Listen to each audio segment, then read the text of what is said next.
முடியாதுங்க, ரொம்ப கஷ்டமா இருக்குங்க. நெஞ்சு வலியோட வரேன் நான் 3 ஹவர் கிளாஸ் எடுத்துட்டு. வீட்டுல சோறு இல்லைங்க.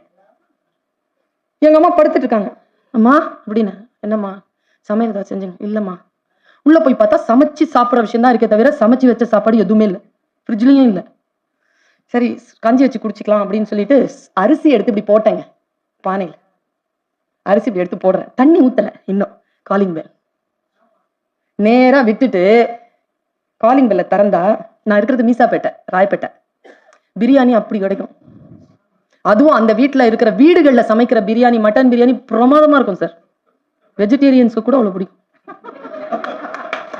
சூப்பரா இருக்கும். அந்த வாசனையில கதை திறந்து அப்படி தட்டுல அலங்கரிச்சுட்டு அப்படி நிக்கிறா அந்த அம்மா கீழே. அவங்க வீட்டுல ஏதோ விசேஷமா 2 கிண்ணம், அதுல ஒண்ணுல ஸ்வீட்டு, ஒண்ணுல அந்த பச்சடி. மணக்குது. அப்படியே பார்த்தேன், இது கனவா அல்லது நனவா? என் முன்னால் இருப்பது மண்ணுலக மங்கையா அல்லது விண்ணுலக நங்கையா அப்படின்ட்டு நேரா அதை கையில வாங்கிட்டு அப்படியே வச்சு ரொம்ப நன்றின்னு சொன்னா போயிட்டாங்க. எங்க அம்மா படுத்துட்டு இருந்தது எழுந்து உட்காருச்சுங்க. எழுந்து உட்காந்தாங்க, என்ன பார்த்தாங்க, அந்த சோரை பார்த்தாங்க, என் முகத்தை பார்த்தாங்க. ஒரு விஷயம் சொல்லவா, அம்மாக்களுக்கு நீங்க எங்கேயாவது இருந்தீங்க, போன் வருதுன்னு வச்சுக்கோங்களேன், என்ன செய்றீங்க அப்படின்னு கேட்டா வைஃப், தம்பி சாப்பிட்டியாடா அப்படின்னு கேட்டா அம்மா. போன் வந்தாலே அம்மா அப்படிங்கிறது வந்து சோறு, சோறுங்கிறது அம்மா. திட்டி திட்டி பேசினாலும் வட்டியில சோறு வைப்பா, ஒட்டி போன உடம்புனாலும் உசுர வச்சு பாசம் வைப்பா. தின்ன வாயில் திட்டினாலும் என்ன அவன் நொந்ததில்லை, கந்த துணி கட்டினாலும் கண் கசங்க பார்த்ததில்லை. அதான் அம்மா. அது தூக்கிட்டு இருந்து எழுந்து உட்காந்துச்சு பார்த்தாங்க. சுல்தானா, உன்னை கடவுள் ரொம்ப நேசிக்கிறாரடி. இது அம்மா சொன்னதுங்க. ஏமா சொல்றீங்க அப்படி? கடவுள் நம்மளை ரொம்ப நேசிச்சா என்ன செய்வாங்க தெரியுமா? என்ன செய்வாங்க? சாப்பாடு கொடுப்பாரு. நீங்க வீட்டுக்கு போன உடனே அம்மா என்ன பண்றாங்க உங்களுக்கு? ரொம்ப நேசிச்சா சாப்பாடு தாங்க கொடுப்பாங்க. கடவுள் நேசிக்கிறான், அதனால உனக்கு சாப்பாடு கொடுக்கிறார். சொல்லிட்டு ஒரு வார்த்தை சொன்னாங்க, அதுதாங்க அனுபவம். இதெல்லாம் பாசம், இதெல்லாம் எல்லாரும் சொல்லிடுவாங்க. அம்மா சொன்னது இது வரைக்கும் வேற யாரும் சொல்லி நான் கேட்டதில்லை. கடவுள் உன்னை நேசித்து விட்டால் உனக்கு எப்படி உணவளிப்பான் என்றால், உன்னை எப்படி உணவு தேடி வரும் என்றால் மரணத்தை போல் தேடி வரும். நாங்க தடுக்கவோ தவிர்க்கவோ முடியாதாங்க. சோறு அப்படி வருமா?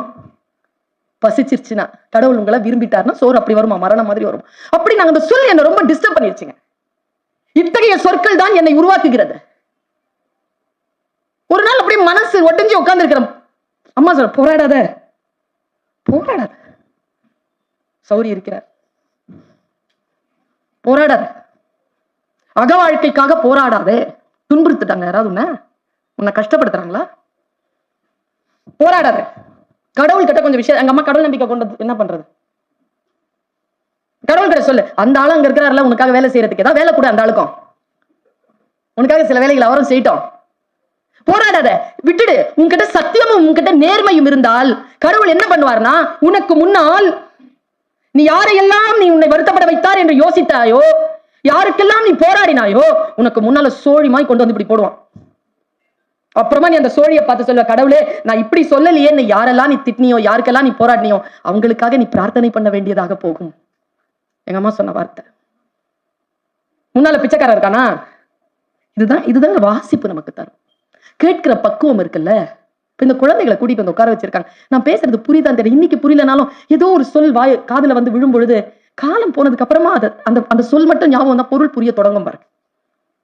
நான் சொல்றது உனக்கு புரியாதுன்னு நினைக்கவே நினைக்காதீங்க, காலம் போகும் ஆனால் புரியும். பெண்களுக்காக எங்க அம்மா சொன்னாங்க ஒரு விஷயம்.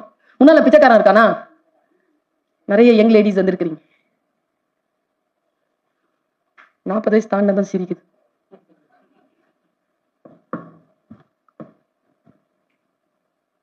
பிச்சைக்காரன் முன்னால இருக்கானா? பிச்சை மட்டும் போடு. பல நேரங்களில் பெண்கள் பிரசாதத்தை போட்டு விடுகிறார்கள். பிச்சைக்காரனுக்கு பிரசாதம் வேணாம், பிச்சை போதும். பல நேரங்கள்ல அவங்களையும் போட்டுறாங்க. சொல்லும் பொருள் ஆழமானது, வாசித்தால் புரிகிறது, கேட்கும் பக்குவம் இருந்தால் உள்ளே பயணம் தொடர்கிறது. நான் வாசிச்சு பாக்குறேன் ஒரு கதைங்க, நினைவுகளை துரத்தின்னு ஒரு கதை எழுதியிருக்காரு. நிறைய எழுதியிருக்காரு. ஆனா இவருடைய எழுத்து எனக்கு, நான் ஏன் பாராட்டுறேன்னா, உங்களை சில எழுத்துக்கள் அந்த சென்டென்ஸை படிச்சு புரிஞ்சுக்கிறதுக்கு இருக்குல்ல, அதுக்கே ஒரு பயிற்சி வேணும். வாசி பயிற்சி இல்லைன்னா அது புரியாது. 7ஆம் உலகம்னு ஒரு புக்கு ஜெயமோகன் சார் எழுதியிருந்தார். நானும் படிச்சு 7 சாப்டர் முடிச்சுட்டு என்னதான் சொல்ல வர்றாருன்னு புரியல. முடிச்சு போய் சேர்ந்து அப்புறமா தான் இதைத்தான் சொல்றியா நான் கடவுள்ன்ற படத்துல அந்த அந்த அந்த புக்கு தான் படமா எடுத்திருப்பான். நீங்க படிச்சு பாருங்களேன். அந்த ஸ்லாங், அந்த விஷயங்கள் எல்லாம் பயிற்சி இருந்தால்தான் புரியும். விஷ்ணுபுரத்தை படிச்சிடணும்ட்டு மல்லு கட்டி படிச்சு முடிச்சிட்டேன். அதுக்கு வாசகர் வட்டம்லாம் இருக்கு. நானும் PhD வெங்காய பச்சடி தயிர் பச்சடி எல்லாம் வாங்கி இருக்கிறேன். இன்னும் என்னால் அதை முழுமையான நிலையில் என்னால் இன்னும் புரிந்து கொள்ள முடியவில்லை. போராடுறேன், நான் புரிஞ்சுக்கிறதுக்கு போராடுறேன், திரும்ப திரும்ப படிக்கிறேன், முடியல என்னால. சில நூல்கள் அப்படித்தான். ஆனா இந்த நூல் எப்படி தெரியுமா? நான் ஒண்ணு சொல்றேங்க, மனிதர்கள் போலங்க நூல்கள், வீடுகள் போல நூல்கள். சில பேர் வந்து உடனே ஃப்ரெண்ட்ஷிப் ஆயிடுவாங்க. சிலது எவ்வளவு நீங்க ஃப்ரெண்ட்லியா சரிங்க கூட வராது. சில பேர் சாப்பிட இப்படி கூப்பிடுவாங்க, எங்க அம்மா சிக்காதுல்ல, வாங்க வாங்க சாப்பிட்டு போலாம், வாங்க வாங்க சாப்பிட்டு போலான்னு பிடிப்பாங்களா இப்படி. சிலது வந்து ஃப்ரெண்ட்ஷிப்பே ஆகாது. கல்யாணம் பண்ணிட்டு வர கூட இருக்கும் அது 35-40 வருஷம். அது வயசாயிடுச்சுன்னு வச்சுக்கோங்களேன். அப்போ அதுக்கு ஒரு ரியலைசேஷன் வந்துடும். என் மனைவி இல்லைன்னா என்னால ஒண்ணுமே இல்லை, அவதான் எனக்கு எல்லாம். ஏன் இதை ஒரு 30 வருஷத்துக்கு முன்னால சொல்றது? ஏன் வயசான அப்புறமா சொல்ற? பயம். செஞ்சதெல்லாம் ஞாபகம் வச்சுட்டு இப்போ ஏதாவது பழி வாங்கிட்டாள்னா, அதனால இந்த டைம்ல போய் அதை சமாதானப்படுத்தி வயசானதுக்கு அப்புறமா மனைவி லவ் பண்றேன்னு சொல்றவன நம்பவே நம்பாதீங்கிற. நான் நம்பவே நம்பாதீங்க.